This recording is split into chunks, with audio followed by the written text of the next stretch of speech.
नमस्कार, मैं हूं आपके साथ मेघा जिन और आप देख रहे हैं हिंदुस्तान में न्यूज। अब होगी मुद्दों की बात सच के साथ। आइए नजर डालते हैं आज के इस खास बुलेटिन पर। दरअसल अमेरिका की उपराष्ट्रपति कमला हैरिस दक्षिण कोरिया और जापान की यात्रा पर जाने वाली हैं। कमला हैरिस के दक्षिण कोरिया और जापान की यात्रा से पहले कोरियाई क्षेत्र में सरगर्मियां तेज हो गई हैं। उत्तर कोरिया ने अमेरिकी उपराष्ट्रपति के दक्षिण कोरिया दौरे से पहले बैलिस्टिक मिसाइल दाग दी। तानाशाह किम जोंग उन के नेतृत्व वाले उत्तर कोरिया ने रविवार को अपने पूर्वी समुद्री तट पर बैलिस्टिक मिसाइल दागी। उत्तर कोरिया की ओर से बैलिस्टिक मिसाइल ऐसे समय में दागी गई है जब दक्षिण कोरिया और अमेरिका की सेना का संयुक्त युद्धाभ्यास होना है। सूत्रों के अनुसार दक्षिण कोरिया की सेना के जॉइंट चीफ ऑफ स्टाफ ने बयान जारी कर ये कहा है कि उत्तर कोरिया का मिसाइल फायर करना उकसावे की कार्रवाई प्रतीत होती है। ये कोरियाई प्रायद्वीप के साथ ही विश्व समुदाय की शांति सुरक्षा के लिए भी खतरा है। राजस्थान में अशोक गहलोत की विरासत किसे मिलेगी, इसको लेकर जयपुर में कांग्रेस विधायकों की अहम मीटिंग होने जा रही है। अब ये साफ हो गया है कि अशोक गहलोत कांग्रेस अध्यक्ष के लिए मैदान में उतरेंगे। ऐसे में इस मीटिंग में मुख्यमंत्री पद को लेकर कांग्रेस विधायक अपनी अपनी राय रखेंगे।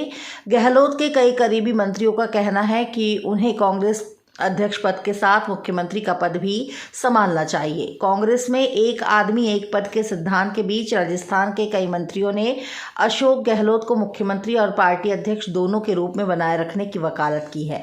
हालांकि कुछ मंत्रियों ने मुख्यमंत्री के लिए सचिन पायलट का समर्थन भी किया है।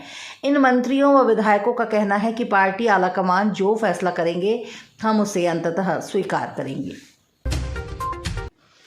दरअसल केंद्र और राज्य सरकार की अनुशंसा पर महामारी के बाद घरेलू उद्योगों को बढ़ावा देने के उद्देश्य से कई योजनाएं बनाई गई, लेकिन इन तमाम योजनाओं की जमीनी स्तर पर पहुंच न होने के कारण हस्तशिल्पकारों को कई परिस्थितियों का सामना करना पड़ रहा है। महामारी के कारण 2 वर्ष तक मूर्तिकारों की स्थितियां काफी खराब रही, लेकिन बाजार खुला तो फिर वही समस्याएं इनके सामने आ खड़ी हुई। इंदौर में मूर्तिकारों का कहना है कि सरकार द्वारा प्रतिमा निर्माण करने के लिए मिट्टी और जमीन देने की बात कही गई थी, लेकिन अब तक ना ही मिट्टी मिली है और ना ही जमीन कहीं पर अलॉट हुई है।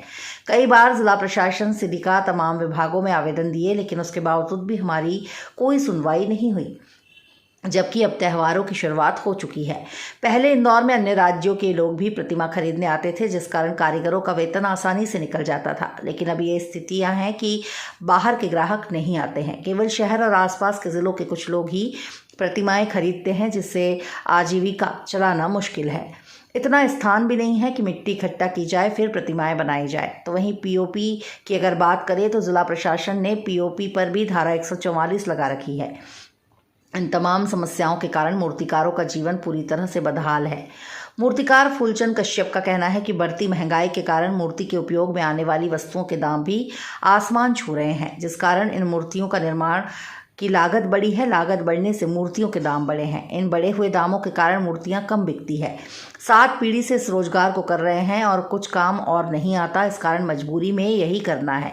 तो वहीं युवा हस्तशिल्पकार इस रोजगार से अब दूर हो रहे हैं, क्योंकि इस रोजगार में अब उतना मुनाफा नहीं बचा है। वर्षों से पीढ़ी दर पीढ़ी यही काम करते आए हैं, लेकिन अब इससे दूर हो रहे हैं और हस्तशिल्प की कलाकारी समापन की ओर है।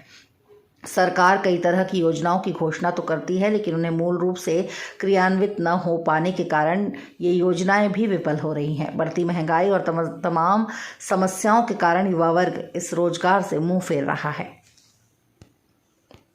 क्या है कि सरकार जैसे पीओपी पे बैंड 144 धारा लगा रखी है। उन्होंने 144 धारा लगाने के कारण से कुछ मिट्टी और कुछ पीओपी के चक्कर में काफ़ी परेशानी, और कोरोना से तो बिल्कुल ही धंधे जो बाहर के जो हमारे कस्टमर आते थे मूर्ति लेना, वो भी नहीं आ पा रहे हैं।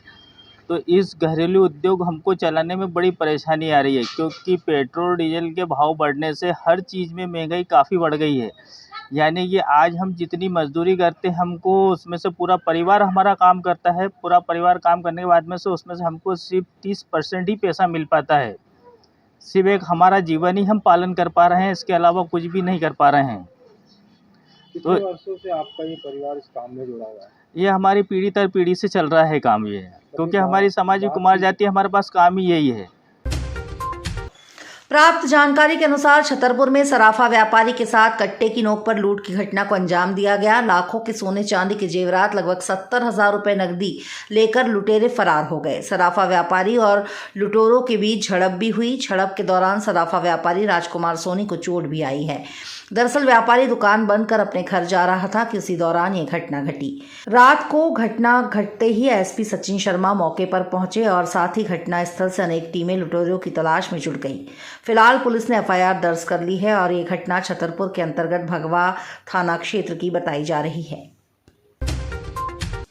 दरअसल एनएचएम की मिशन संचालक प्रियंका दास की तरफ से लिखे पत्र में बताया गया है कि जानकारी के अभाव में विभिन्न आयोजक नवरात्रि के समय दुर्गा उत्सव पांडालों, गरबा पांडालों में तंबाकू उत्पादों के विज्ञापन तथा विभिन्न प्रतियोगिताएं एवं मनोरंजन कार्यक्रम के लिए इन उत्पादों के बैनर एवं स्पॉन्सरशिप स्वीकार कर लेते हैं।